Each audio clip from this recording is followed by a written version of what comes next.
Right. So, which team in the West do you think is the measuring stick for the Clippers? Spurs, Warriors, Thunder, Grizzlies, Rockets. You know, which team do you feel right now is there? Spurs, always, always the Spurs, always. I don't even know what else to say. Just the Spurs. Yeah. I mean, I would go with the The Spurs too. Warriors are great. Hmm. The Warriors are great. They've had a good season. But the Spurs are the team that I'm always looking at as far as a barometer. The Warriors are the Warriors changed a lot about their offense and had lots of, but we already had Alvin Gentry, so I hope a lot of things have kind of crossed over to the offense. I'm not worried about the offense. It's uh, and as far as the defense goes, I think a lot of that just fell on the fact that they had three of the best front court defenders in the league, so their defense was also really good. I think Doc is already trying to change the defense to cater a bit more to Blake and DeAndre. So I hope to see the defense go up a bit, and as far as efficiency goes, instead of middle of the pack. So, but as far as everything, I just think the Spurs are the best team in Well, basketball the last 20 years. So last year the Clippers with no bench took the Spurs out in 7 games. This year with added depth, how do you think they're going to match up with the Spurs, who also made some additions with LaMarcus Aldridge? I mean, we'll see. I have to see. I don't know. I haven't watched the Spurs in preseason, so I don't really know how Lamar gets things. I just think that he will change things because he's not the splitter is. He probably can defend, but he never. But the Warriors were so offensive centric and defensive, I guess, handicapped. They cared less to defend, and I think LMA has the tools to defend, and Pop will make him defend. But I don't know. I have a lot of questions about the Spurs. I don't think they'll be ironed out in the regular season, or there's trends in the regular season because I thought Thiago Splitter was a really underrated piece on that team. In fact, so underrated. They missed him a lot in that series. He was not healthy, and they could have used more Splitter. He wasn't healthy. Parker wasn't healthy, and Parker looks like not. He still hasn't looked like the same player. He looked bad in the summer, and it's not gonna be like Aldridge is gonna draw double teams off Parker, and he's gonna be a great player again. He used to have. And if Parker second rate and they have to run, I don't know, Mills or something more, it's going to change a lot of that team. And I think that there's a I mean, lot. There's I a I what? I think that Patty Mills gives you guys more problems than Tony Parker. I thought when Patty Oh, Mills was Mills is a pest. Yeah, yeah, I mean she can I think shoot Patty the Mills ball is. I against the think floor. Yeah. I think Patty Mills is great, and Patty Mills was the reason that game two went into overtime. But I don't know. Just if Parker really falls off this year and plays and splits half and half with Patty Mills, and it's just going to change the dynamic of that team, and we'll see what happens. I think the Spurs have a lot of questions about them. I think they're going to be great. I don't think they're going to be the best team in the league. Maybe have the best record in the West. Cause I just don't think Pop cares about that. Maybe he cared the year after they lost Game 7 in Miami, but I don't think they now, but we'll see. We'll have to see how they do. I don't. I could see them falling around 57, get wins around there again, just because Pop will rest a lot of his players and his constant paranoia to stay healthy. So I get that, and we'll see what happens. But questions then have been posed because they had a great offseason. I mean, David West also was a very good player. He's an Yeah. amazing bench Yeah. player to have on your bench at least. Hmm. But I have to see how they deal with Yeah. things and how adjusts and how Parker plays in the regular season because that's going to be a big question. True. True. Um. Yeah. I'm not sold on the Spurs. I hate the Spurs, and I actually hope they have a big drop off and you know do really bad. Yeah, I hope But they do badly just because like I don't want to deal with them, but they won't, yeah, and they're going to be good again. And I was just so they're tired of seeing the probably the team. favorite. Yeah. They're probably I the mean, favorites to win the West with the Warriors. I'm pretty sure people rank the Warriors and the Spurs as 1 and 2, and then it probably. becomes The Probably. Thunder, the Clippers, the Rockets. Yeah. Um, Last year in the playoffs, I thought Blake Griffin played at another level. Best I've ever seen him play. He was scoring, passing, handling the ball, basically making the right basketball play, whatever it was. Whenever I felt most of the time. What do you expect from him this year?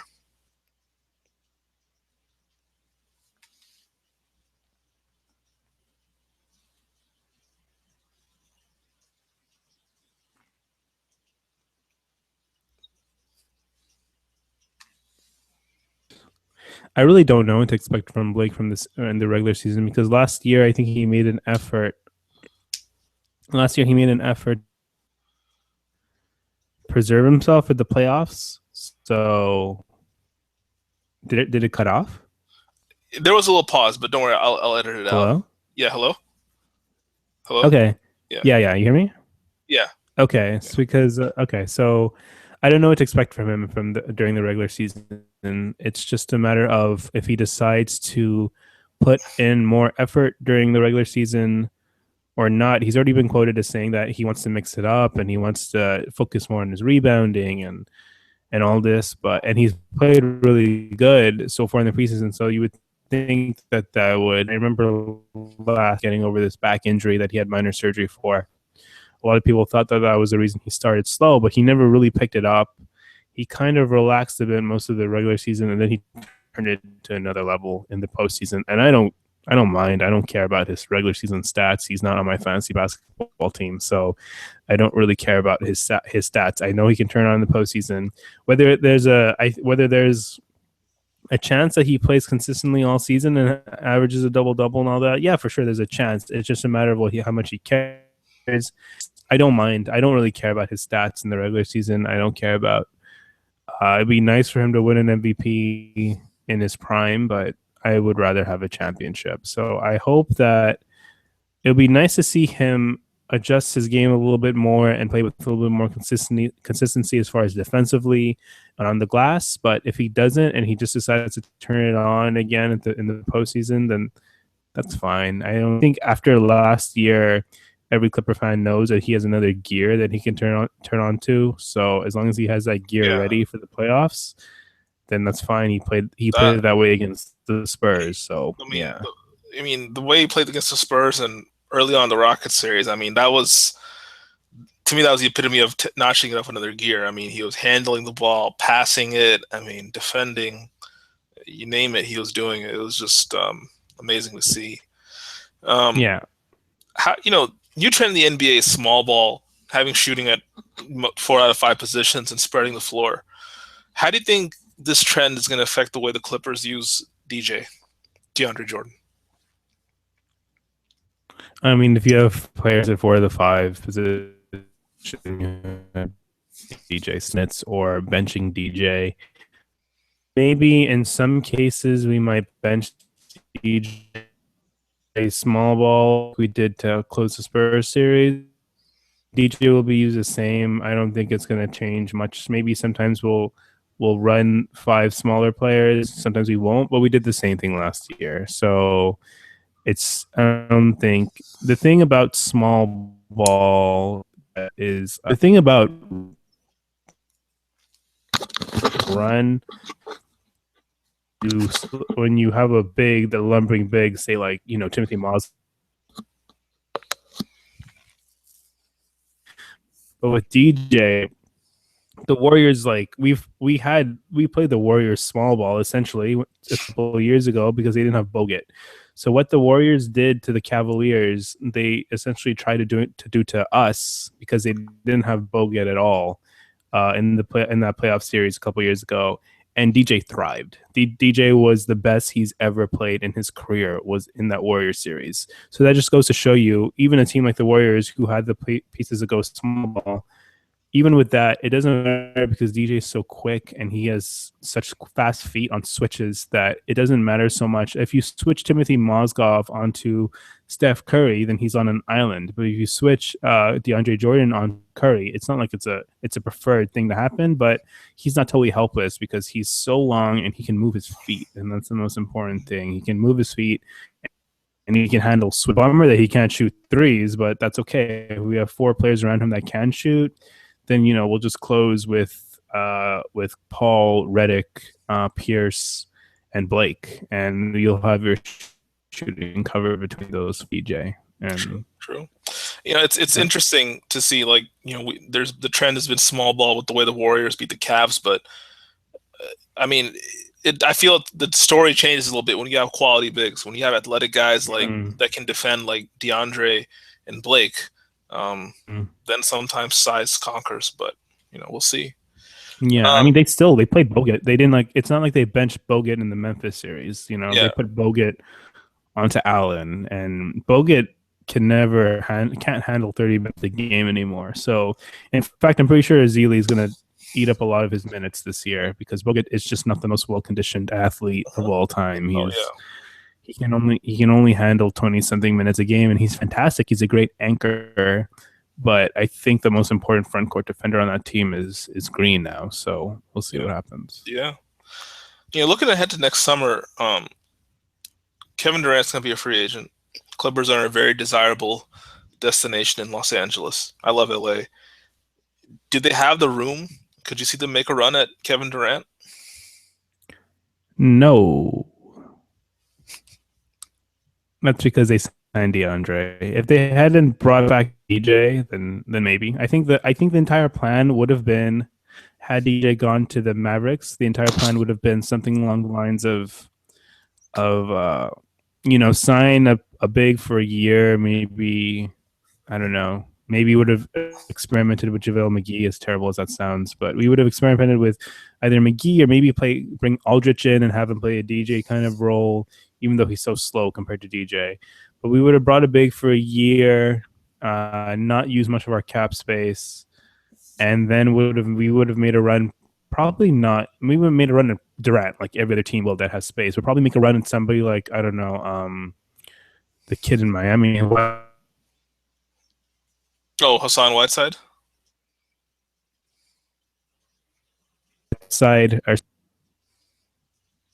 Hello? Yeah, hello? Yeah. What was the name you said? Oh, it said Hassan Whiteside. Yeah, Hassan Whiteside, who could play something like DJ did, all could block shots. Yeah, don't need to run plays with him. We probably would have made a run at a big that was comparable to DJ, but I don't think Durant is going anywhere except from OKC or DC. If the Clippers wanted to, I mean, could they make a trade to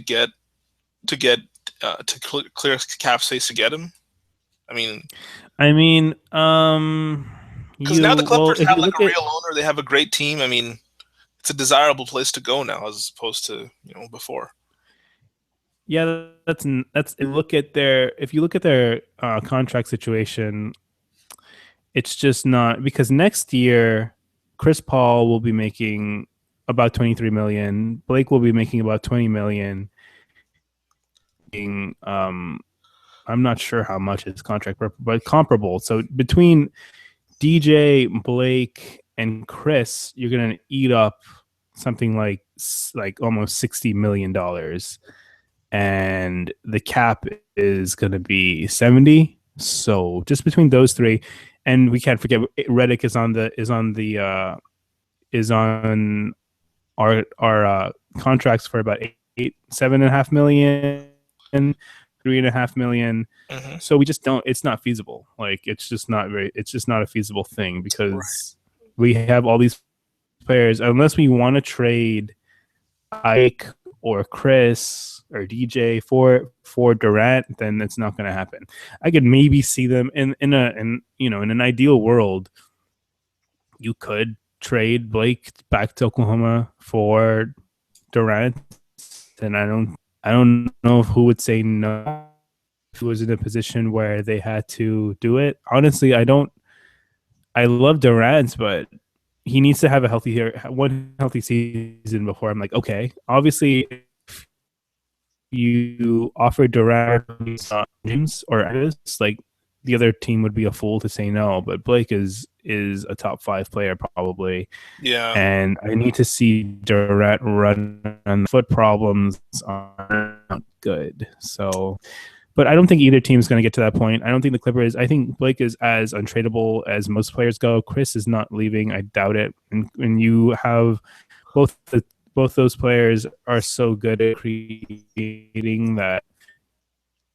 A lot of people talked about how Blake played so well without Chris, and can you imagine if during the Rocket series, and could you imagine if Chris was not on the team, Blake would average a triple double, or like he would have better stats, or blah blah blah. I don't buy that. It's having two creators on the floor is not like a bad thing. It's a luxury. So yeah, I don't see them breaking up this. So it's not signed up for like another 5 years with DJ's contracts. Yeah. So it looks like it's not feasible. Yeah. I guess it's not very feasible without breaking up your core. Right.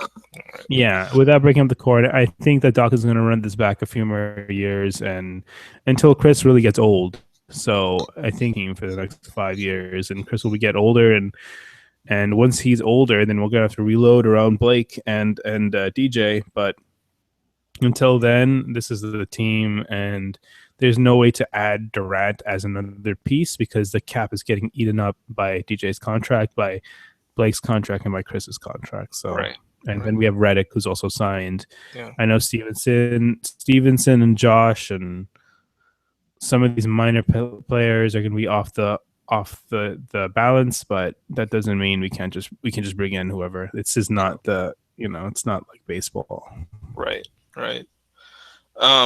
So what do you think has to happen for the Clippers for the season to be a success for the Clippers?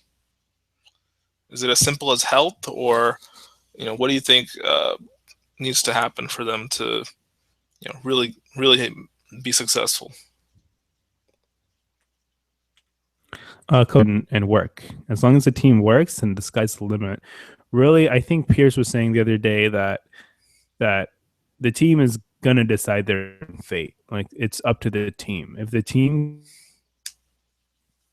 can cohesive, the most team that Chris has had in LA in his career, and it's just a matter of if the pieces fit. If Lance buys in, if Josh buys in, if Pierce buys in, if all these pieces, if they all buy in, and I think Chuck Hayes just got waived today, so if Mbah Moot, I guess, buys in, if all these players buy in from 1 to 15, legitimate chance. It doesn't mean they're going to win a championship because there are other great teams in the West, but as long as the team buys in, then the sky's the limit. You're always going to need a little bit of luck, to quote Doc, to get to the championship. We'll see. Everybody needs to buy in. I think the biggest wild cards right now on the team are not the starters. I guess the starter is going to be Lance and Josh. As long as they buy in, they don't take terrible shots. They win and look for their teammates and create instead of thinking of taking the terrible shots they've taken their entire careers that they've always been criticized to take. As great as the shots were that Josh took in Game 6, man, take them all day. Like, every time I'll just take it. And when he made those shots and the team lost because of that, I was like, you know what? If the team loses on Josh Smith 3-pointers, so be it. Like, it's just not our day. No, he can't take those shots. He can't use the drive to the basket. If he's on the second unit, he's going to have an advantage against every team. He needs to know that he can't play iso ball, and which is why Pierce is a nice player to play alongside Josh, because Pierce can essentially play a point forward kind of role. We're going to have Austin and Crawford alongside him, and Pierce can hopefully be a steadying presence. If we had Austin and Pierce and Stevenson and Smith, it would be too much carnage going on, which is why I like Lance. And then he can play some of the second unit. He can play some backup point guard, but I just think that the team needs to buy in. As long as the team buys in and everybody knows their role and people aren't ball hungry, then the team can succeed. Like, this is a very, very interesting team. We can play Smith small ball 5. DJ can play with whoever, really. The ball. It's there. All the pieces are there. It's just a matter of the personalities. And good thing we probably have the best player coach in the league. So this is when Doc the GM meets Doc the coach. Doc the GM brought these guys in thinking Doc the coach could handle them. So Yeah. we'll have to see how Doc manages these personalities. So as far as talent goes, it's all there. This is the most talented team, Yeah. even better than that talented Eric Bledsoe bench from back in the Vinny Del Negro days, which everybody thought was the best. People thought was the best bench in the league. The Bledsoe, Ronnie Turioff, Crawford team that everybody seemed to like. That was pretty potent. Randy Foye, shooter. Yeah, Randy Foye, Kenyon Martin. That was a fun bench. But like Bledsoe was just he turned out to be the star that everybody thought he would be. So we'll see. And it's just a matter of ironing out the personalities. So as long as the personalities are ironed out, everybody buys in. This team doesn't really have one thing that needs to happen. It's just it's many things amongst the personalities. You think like with all the moves they've made and the recent playoff success and failures they've had, I mean, is it finals or bust this year for the Clippers? I think a lot of the thinking is that it's title or bust, but once they get to the Western Conference Finals, I'll be happier. Like I just need that monkey off the back. Once they get to the Western Conference Finals, then we'll see. I don't think it's fair to say to any team it's championship or bust. It's kind of it takes so much stuff for a title thing to happen, especially if teams are healthy. Then the Cavs are loaded, the Warriors are loaded, the Spurs are loaded, and once you get past one of them, you have to get to another, and just the Rockets are loaded. Every team is loaded, and it's ridiculous. The Rockets are really going to be really good next year too, and that's the team that we lost to. So I can't really jump ahead of any team because there are all these teams that are so good, and you could lose to any of them. And nobody thought the Clippers were going to get past the Spurs and then lose to the Rockets. Like it was kind of thought that as soon as they got past the Spurs and they were godfathered into like the Western Conference Finals by virtue of just beating a great team. But that's not how it goes in the West. Like you have to get through a great team virtually every round, and the Clippers would have been lined up against the Spurs and the Cavs. Like that's ridiculous. The murder's row, which thankfully it's going to be fixed a bit because Silver finally fixed the playoff seeding, so that's going to be taken care of a little bit more. So we'll see what happens, but I think the team really needs to get to the Western Conference Finals. As far as after that, I think this is a team talented enough to get to the championship. It's just a matter of where they are health wise and where they are in the comfort zone of their day-to-day rotation. So it's so hard to say anything definitively about this team because preseason really is just a crapshoot, and you have to see how so many new pieces gel. Same thing with the Rockets. Like, so many pieces need to gel, even though they're loaded with talent. You need to see how things gel with all the talent change. Same thing with the Spurs. Like, I feel like people shouldn't be talking too quickly because you don't know how players will gel. Like, people assume that because Pop is there, that the Spurs will all gel together perfectly and they'll win 70 games or something. But that's a player that's been used to having the entire team just surrounding him and like the entire team shoveling him the ball and him being able to do whatever he wanted. I mean, that's not like one concern I have for the Spurs is Tim Duncan is 40 years old. I mean, and LaMarcus Aldridge doesn't want to play center and doesn't really want to be the defensive anchor for that team, but you never know. He may have to. I mean, that's one thing I think will be interesting. It's a big deal. Yeah. Yeah, it's a big deal because they had Splitter being an anchor before, and Splitter. Yeah, I don't think people really, like he's a really smart basketball player. Yeah. So, and I think the Hawks got a nice player in getting Splitter actually. So we'll see what happens with the Spurs. I think defensively they have a lot of question marks. So it's going to be really interesting to see what happens with them. Yeah, definitely. Yeah. And just one last prediction. We're 4 days before the season. Who do you think is going to win the title this year?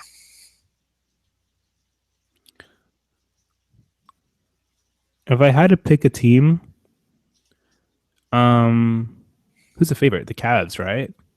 Yeah, all the GMs are saying the Cavs are the favorites. Mm-hmm. But what the thing with the Cavs just concerns me is like Kyrie Irving's coming back from major injury. He's not gonna be ready till January. Kevin Love's working his way back, Mm-hmm. and LeBron James is not the same LeBron that we saw in Miami. So Yeah. I think there'll be a work in progress. And Mm-hmm. but on the flip side, Jeff Van Gundy was saying this. Whoever comes out of the West, will have gone through like a gauntlet, and Mm-hmm. I think they'll be battle tested and they'll be better for it. And I don't think we can say the same about Yeah, the but you East. could also say that they'll be. You could also say they'll be the West. Whoever Yeah, wins the West, we'll see. yeah. I We'll mean, see. yeah, we'll see. I mean, I think for the Cavs, like, I think, I think if the Warriors and Spurs, given that they've won championships recently, they'd have that mental edge and experience if they face the Cavs in the finals. But I think if it's any other team, it would be kind of neutral. But who? So who are you going with?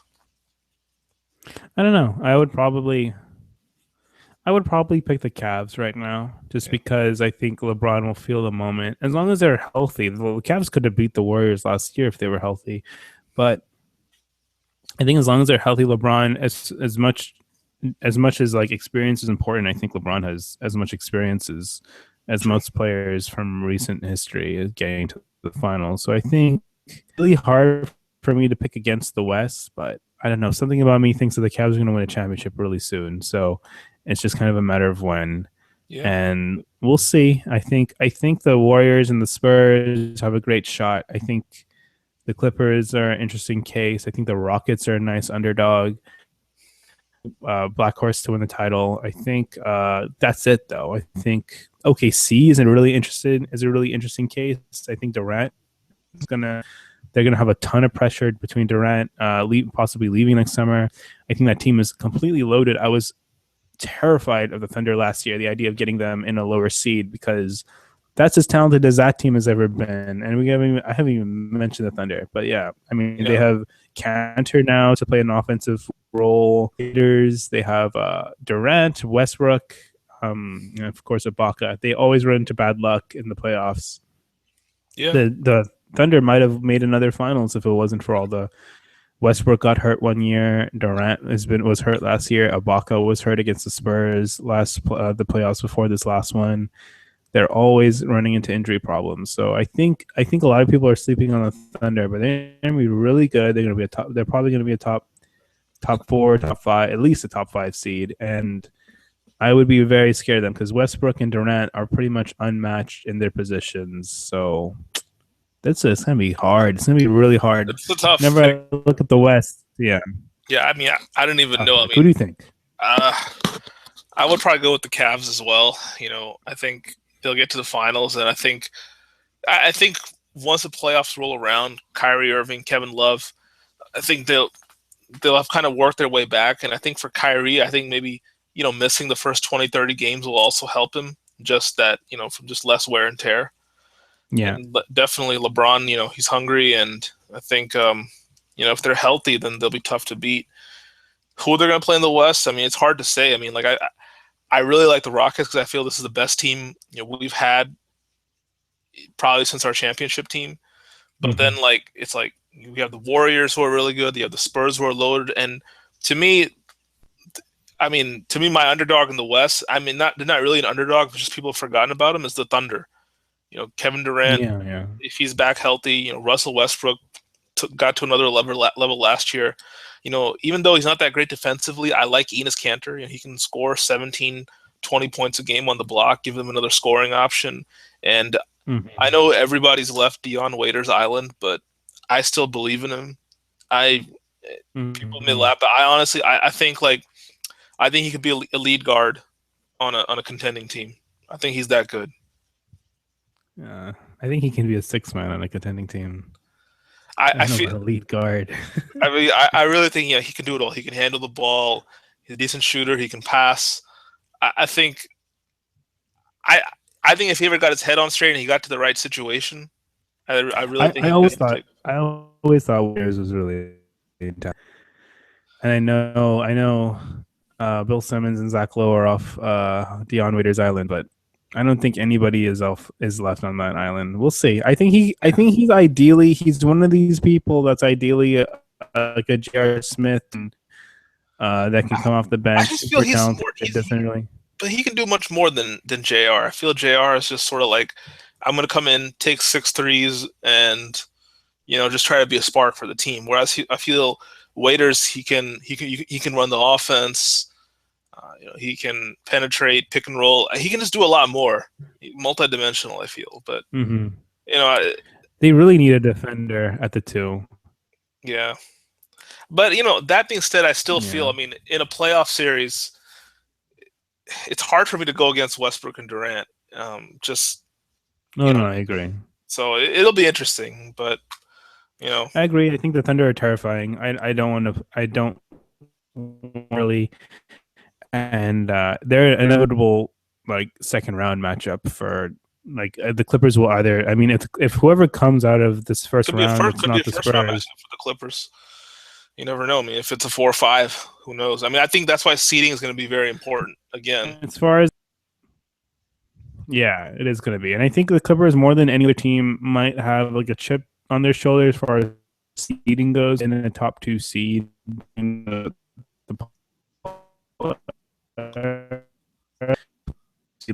these changes that Silver had applied, but didn't happen. They need to it would be nice if they kind of establish themselves in the standings, but I don't know how much any of these teams really care about it. Even the Warriors might not care as much about standing anymore. Like I just feel like a lot of the West is a chess match. I mean, and no one cares about it until it's Game 7 and you have to go on the road.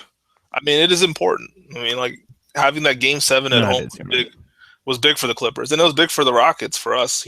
Yeah, for sure. So yeah. We'll see. It's really hard to talk about the standings because all these teams are so loaded, and I feel like all of them are gonna decide to rest their players. It's just a matter of the benches. I think the Rockets bench is loaded, like more loaded than people realize. Because I like Capella a lot. They have Jones, who's probably going to start, right? He's still going to start. Ooh, yeah. Right now, Terrence Jones will start, and then Monty Eunice is working his way back from. That's right. They have Monty Eunice. Oh my goodness, they have. I mean, the thing is, I could see them trading Monty. I could see them trading Monty Eunice or Jones because one of them, both of them can be restricted free agents this summer, and likely one or even both may not be re-signed. So. They lost Brewer, right? No, we have Brewer. Who's the backup 3? Brewer. They still have Brewer. We have Brewer. We have KJ McDaniels. We have Sam Decker, all at the 3. So, that team is really loaded. Yeah, I mean, we have assets. If Jet we got the Jet. We got the Jet for whatever that's worth. The Rockets still have the Jet. So, it'll be interesting. Yeah. The thing with Rockets that when the trade happened, I really feel like Pat Beverly being a defensive player was really important to them, and I feel like on the floor will be it's going to take away from their defense. It's going to take away from Harden's ball. He's the best player on offense if the ball is in his hands. And actually going to be treated like a 3-point shooter half the time. Unless Harden is off the floor, Boston will essentially have the Patrick Beverly spot up kind of role. No. But one thing though, Harden, like the one thing I'm watching the Rockets this preseason, Lawson's been handling the ball a lot, and we've been seeing Harden coming off a lot of catch and shoots. He actually even said the other day, he's surprised how many catch and shoots and back cuts he's been coming off of, and he's gonna work on that a little bit more. I mean, I think obviously our best, we're at our best when the ball is in Harden's hand, but you have to have diversity on offense. You can't just be the James Harden show all the time. And I think having Lawson that's handle the ball, and if we need defense at the point guard position, if Curry or Chris Paul's going off, we can throw Patrick Beverly in there and just have them. Just stick them on, have them just, follow and, just be all over those guys, and Harden can run the offense. But,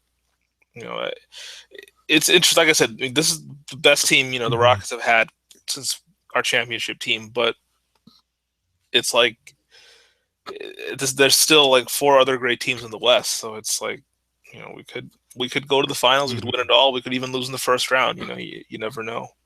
That's the Mhm. West. That's why I want the NBA to realign. Yeah, we'll see. We'll see. So, Yeah.